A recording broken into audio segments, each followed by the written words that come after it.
Welcome back, everyone. We are here in our Palo Alto studios for the AWS and Ecosystem Leaders Program. This is a halftime report to reInvent. Basically, it was 6 months in since reInvent, and the ecosystem leaders are going to present their updates and also what's going on in the industry and what's the impact to the marketplace, their customers, the networks, their partners. Sanjay Poonen is here, CEO of Cohesity. Sanjay, great to see you. It feels like reInvent could be tomorrow and it'd still be chock full of news at AWS. So in the AI and cloud market, on-prem's hot, everything's distributed computing and hybrid as we had predicted, you've talked about many times.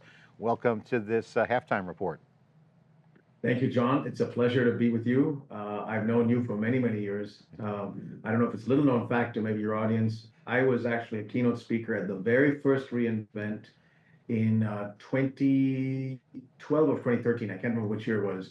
And when I was SAP president and we announced HANA and ERP running AWS, there were only 2,000 people in the audience. So it's amazing how much reInvent has become a big part of people's lives now.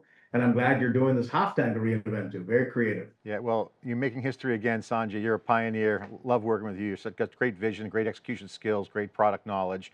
This halftime report really is based upon the demand in this digital event that we're doing. Really is outside the scope of reInvent as an event, but the industry has seen so much change in 6 months. There's so much update. So first, give us an update on Cohesity, what's going on with you guys. A lot's happened in the past 6 months. We've been covering robotics, we've been covering the chips, the software, the geography challenges. The whole market is really evolving very, very fast. The velocity of change is here. Change management is big. We see sovereign cloud, we see cyber resilience. All these things are now embedded into the conversations, which were once kind of corner cases. I mean, like you're talking about security posture, I got to recover, I need to secure the data, and I have to do it fast, and I have to do it at scale. Give us the update. What's happened with Cohesity in the past 6 months? Yeah, John, we last talked at RSA face-to-face, and then when we were at reInvent, we had just announced the close of the transaction with Veritas, and we're now the leader in the data protection and data security industry. Number one in market share. So we kind of combined number 7, that was us, Cohesity, growing the fastest in the space, with number 2, that was the most profitable in the space, and now have 13,000 customers in the new Cohesity, focused very much on the biggest companies. We have 85% of the Fortune 100, 70% of the Global 100, and hundreds of exabytes now are on our platform, far bigger than most of our honorable competitors. And the key message is cyber resilience of data. You mentioned it pretty well. We are a security and an AI company around data. So think of us like a Snowflake meets CrowdStrike or a Databricks meets Palo Alto. There's a key part to one part of our DNA that's all about security of data. I've been in the security industry for 15 years. I'm on the board of Sneak, drove a lot of the security investments at VMware. So that's been a lot of my life. And prior to that, I was analytics and I would call modern day AI at SAP. So once the data is on a secure platform, we then ensure that we can allow AI tools. And that's a lot of where AWS and also partners like NVIDIA, by the way, both AWS and NVIDIA are investors in our company. So we work very closely with companies like Amazon. We'll cover that during this discussion in terms of what we're doing with them at the center of security and AI around data. The biggest message coming out of the execs like Matt Garman and Mylan and others is that the services and the chips are getting faster. The tooling we're seeing with like quick sites of the world, you're seeing a lot more tooling and developer action. How are you navigating the complexity? Because you have a good eye for the strategy, the chessboard of the industry, and also the products. How are you navigating the complexity for Cohesity? And also, how are you helping customers? Because the acceleration to agentic AI with Gen AI and the analytics side is really going fast. And governance, security, and cost controls are also a concern. You mentioned security and resilience on top of mind of all the enterprises. How are you navigating the complexity at Cohesity, and how are you helping customers navigate? Well, the fundamental innovation of Cohesity was about 12 years ago. Mohit, who was the founder of Nutanix, and prior to that wrote the Google file system, brought for the first time in the industry a zero trust security platform that could store data and recover it really fast. Our strength is no one beats at a speed of cyber recovery of that data. Separately, it used to be separate platforms for data, like a data domain. and a separate backup product like a Veritas and backup. And we were the first to bring that to a hyper-converged zero trust next generation platform. Now, the bulk of our customers started running on-prem, but circa 2019 and 2020, I think, was when Amazon put money in the companies. Before I came here to be CEO, I watched it when I was CEO of VMware, and I was fascinated as to why Amazon picked Cohesity as the company to invest behind. And when I talked to Andy Jassy, who was at the time CEO of AWS, and Matt, they saw this company as having the best tech in this space. So we've always had that sort of very special relationship with Amazon. We built our control plane and the first version of that hyperconverged stack running in Amazon. And we've kept a lot of that code with an AWS first sort of philosophy. And then just look to have more and more services that we optimize for on AWS, primarily around the data, immutability, data protection. We work very closely with the backup team of AWS because there's good collaboration with their use cases. And over time, it became both security and AI discussions with Bedrock and CUBE. Along the way, we were very honored, John, to be named last year, last reInvent, as the storage data protection vendor of the year. So we're the best that they see us in. We have about 13,000 customers. I'm going to guess 60, 70% have a lot of AWS in their workloads. They're often the workload we get asked to cover the first of any cloud, because I think AWS has market share, sort of AWS, Azure, Google, typically in that order. And we just look to make sure we have the best coverage for as many workloads of AWS that customers want, so that people could have a hybrid and a multi-cloud strategy. So in many cases, our customers may be running data protection, one pane of glass, the management control plane, for their on-prem workloads, maybe VMware or Oracle or NetApp workloads. And then they want that same pane of glass for EC2 and S3 and certain RDS workloads. So that's an example of how we play. Then once that data is in that, let's just say our storage format, you can then open that up to AI tools. Maybe on premise, it's the way we built our stack with a product called Gaia in close concert with NVIDIA, and might run an on-premise AI server powered by Dell or HPE. But in the cloud, it may feed an AI framework like Bedrock or Amazon Q. So we're very open. At the end of the day, the powerful aspect of Cohesity is hundreds of exabytes of the world's data sit on our platform. The company who can read that format of data is only us. And we want to allow customers to first ensure that they know that data is safe from cyber attacks, especially ransomware, but can also be used as a vehicle for analytics and AI. I like how you mentioned the number of customers you have. I think we talked about that RSA. Cohesity and Veritas together really bring a lot to the table. You also talk about unification, a big theme in today's conversations because of the data unification. So a lot of customers are trying to align their business and technology strategies because the business model transformation from the data is just top line and bottom line results. You can cut costs, but also you can be more productive, but also it's going to drive revenue. So how are you guys driving that culture internally at Cohesity, and how does that translate into an operating model that your customers can get measurable business outcomes? Because I think once you set the table, you start to see Gen AI go into high gear. What are some of those cultural tenets that you have, and how is that translating into an operating model for you and your customers? Well, I would say I borrow a lot of my thinking on culture from the leadership principles of Amazon, what Jeff Bezos and now Andy writes in his shareholder newsletters. We call it, three core engines that drive us. One is we really focus on employee engagement. It starts with satisfied employees, either writing code or selling code, that are engaged and really love this company. We start there. It always starts with employees. But then there are two engines that are very important. Innovation, product innovation. We've got to make sure that customers know that our product in any area is 10x better than the competition, whether it's its speed of cyber recovery or scale, being able to handle hundreds of exabytes of data, or security or simplicity or smarts, AI. Those are the 5 S's of our product innovation. But just as important is customer obsession. So product innovation on one side and customer obsession on the other side. As we brought these two cultures together, Cohesity and Veritas, what I've sought to do, tell people who've come from the Veritas side, for example, it doesn't matter that you've been around the industry longer. You have to now move at the speed of a $2 billion startup. That's kind of where we are headed towards in revenue. And Cohesity may have had that speed, but we didn't have the scale that Veritas had. Veritas had the scale, but needed some of the innovation and speed that we had. So the good news is that we could bring that. I call it sort of a cheetah and an elephant in one. There isn't an animal that's both of those. But if we can move fast and get scale, that's always been like the, I mean, you look at that's what Amazon's done well, right? They've now, AWS is a $120 billion plus business, but they're still thinking speed. If you look at the way Matt Garman's thinking, and he learned that from Andy, and who did Andy learn that from? Jeff Bezos. So you cannot rest on your laurels at all in this industry. You've got to constantly be asking yourself, what do you do with small 10-person teams? What's fascinating to me is the way Matt and Andy talk about these 10-person pizza-sized teams. How do you get them to innovate? The larger you get, the more likely you're not going to be innovating. So you've got to go back to first principles and create those small teams that are constantly innovating.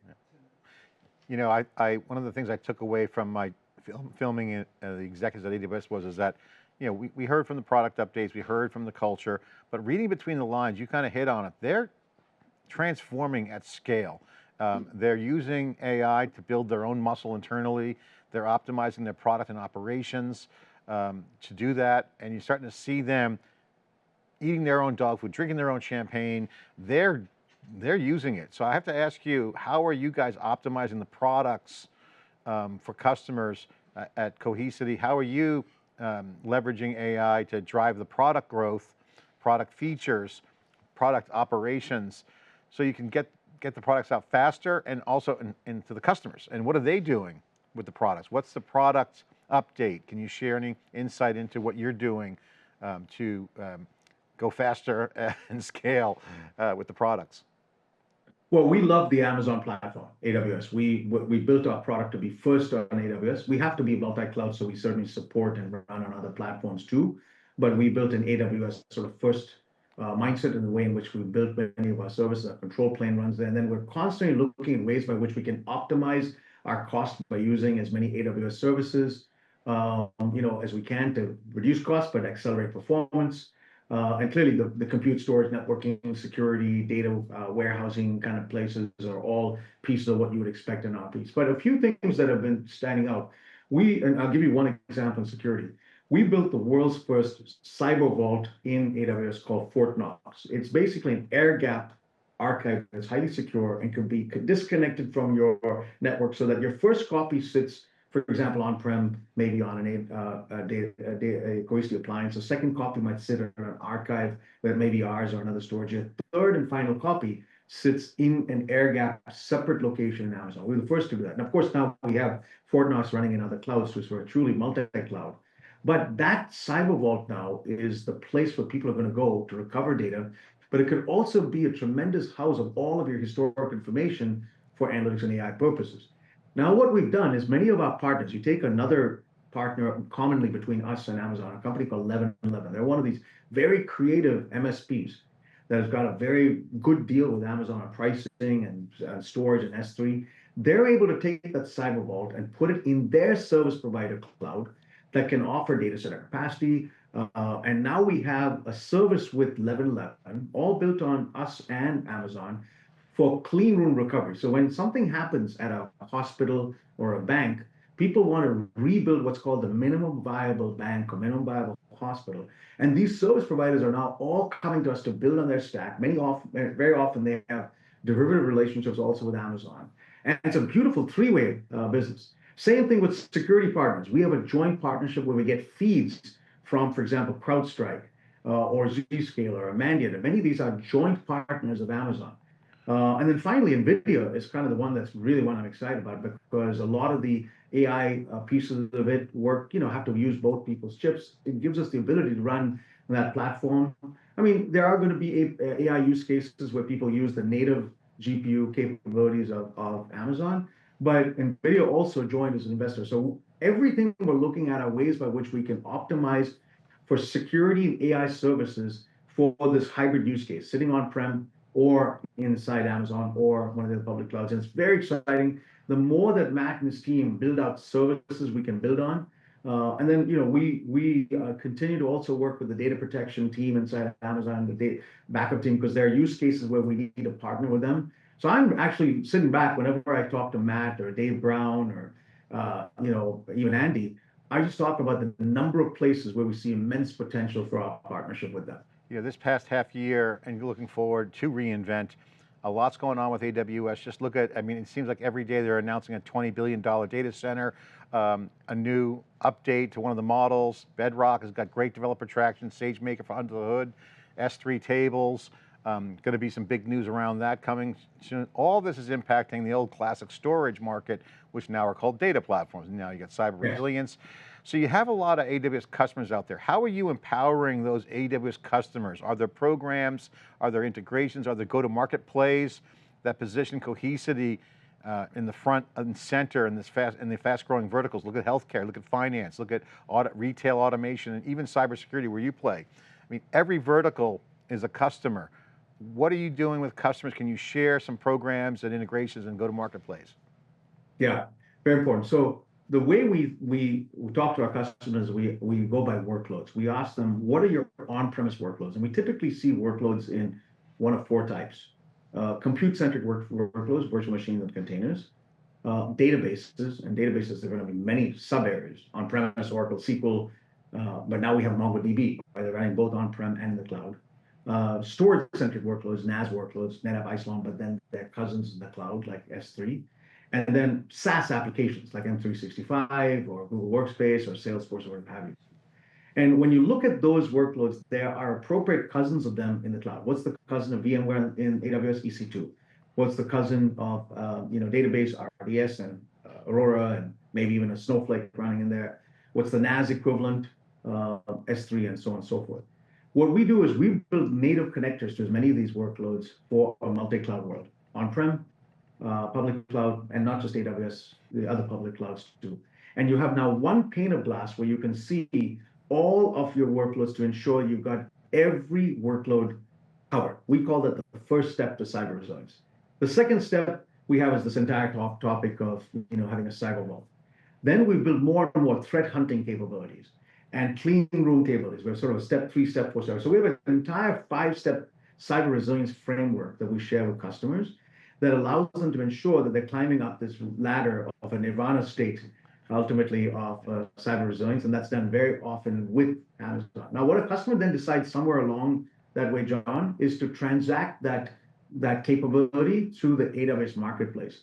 And one of the things we're also very excited about is the AWS Marketplace. We have a lot of transactions that our customers want to buy from us through AWS, and we're good. It helps them retire some of their EDP spend. AWS likes that. So there's many, many dimensions of this. And then the final thing we also seek to do is with common partners. It's either a VAR, maybe like a WWT or an SHI or a Presidio, or an SI, like an Accenture or Deloitte or HCL or Wipro, TCS, Infosys. So we're looking for many ways by which it's not just an Amazon Cohesity partnership, but some other 3-way partnership with an ISV or an SI or VAR. Sanjay, you mentioned earlier around the unified single pane of glass.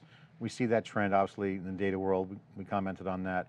When you start to look at the future, the product, the builders, the future state of the industry, I'm inspired by Andy Jassy's shareholder letter where he asks the question why, right? These are big things about why. What are some of those next generation why questions that you're asking right now? Because the product builders are integrating Cohesity into the main stacks of generative AI, large scale systems. The builders are going to be building these agentic systems, and the future is unfolding. What are some of those next generation why questions that you're asking right now?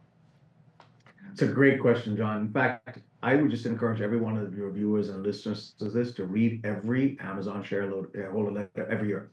Whether it's the original ones from Jeff or the ones that Andy does, they're amazing.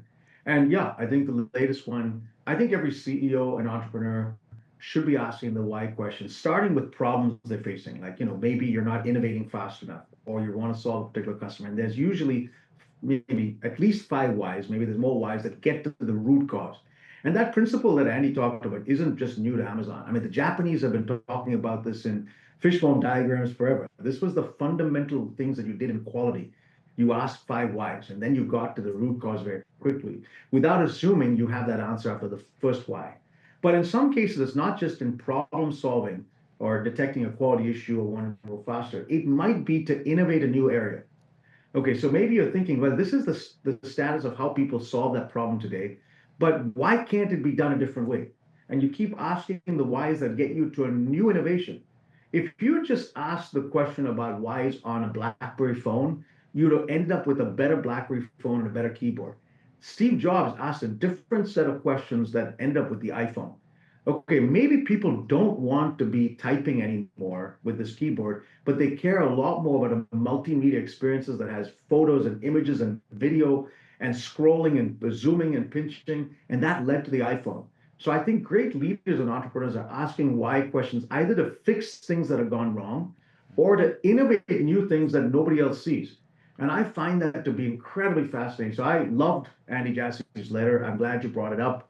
I sent him a note saying, and I tweeted it out to the world because it's a great letter. Yeah, it's great. And so just on the Cohesity Veritas, because there's a lot of synergy coming together there. You're putting that together. Your customer base is over 10,000, I think you said 12,000 customers plus.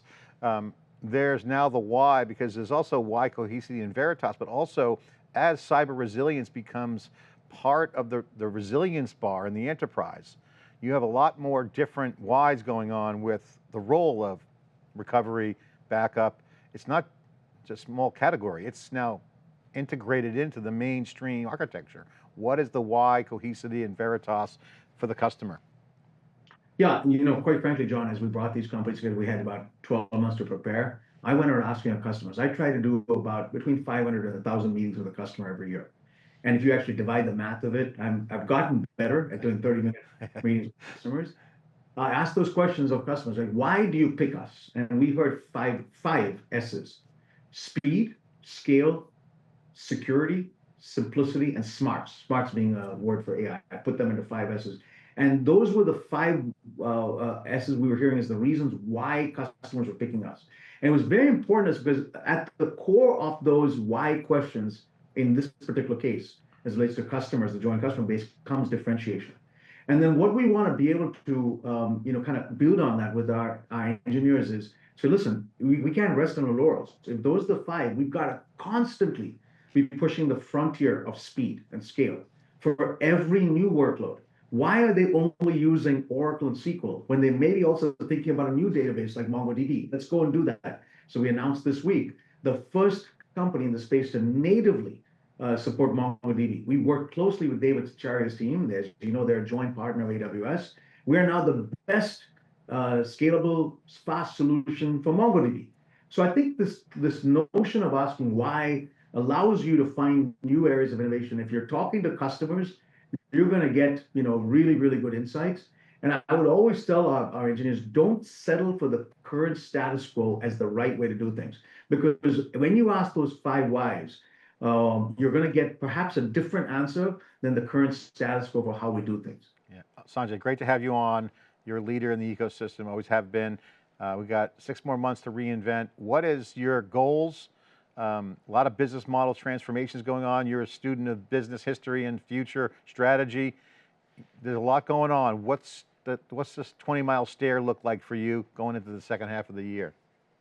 Well, I think for us, we are trying to create from, we can see eyesight to a $2 billion company revenue. We want to get to a $5 billion revenue, and we want to do that with Amazon. AWS reInvent is often one of those mecca events where, I don't know, 50, 75, whatever the numbers, 100,000 customers come, and many CIOs, both on the shop floor and the top floor and shop floor is what I call them, working professionals, developers, and the CIOs show up there. So I always look at that. I mean, I've gone to practically every reInvent except for a few in the last, 12, 13 years that Andy and Matt have done them. I look forward to taking this message. There may be some special things we can announce with Amazon that we're working on that I have to keep confidential, but we want to continue to do it. We were very honored last year that we were named Data Protection Vendor of the Year. We want to continue to earn that type of reputation from them, and then have many joint customers and partners that talk about Cohesity as the best in data protection, because we are the market leader now. Yeah, data protection is a hot category. Again, it's not just yesterday's model. It's got to protect from the adversary. Sanjay, great to have you on, keynoting the halftime report to reInvent. Thanks for coming on. Thank you, John. Always a pleasure talking to you. Okay, I'm John Furrier here in the Palo Alto Studios for the AWS Ecosystem Leaders Halftime Report. Thanks for watching.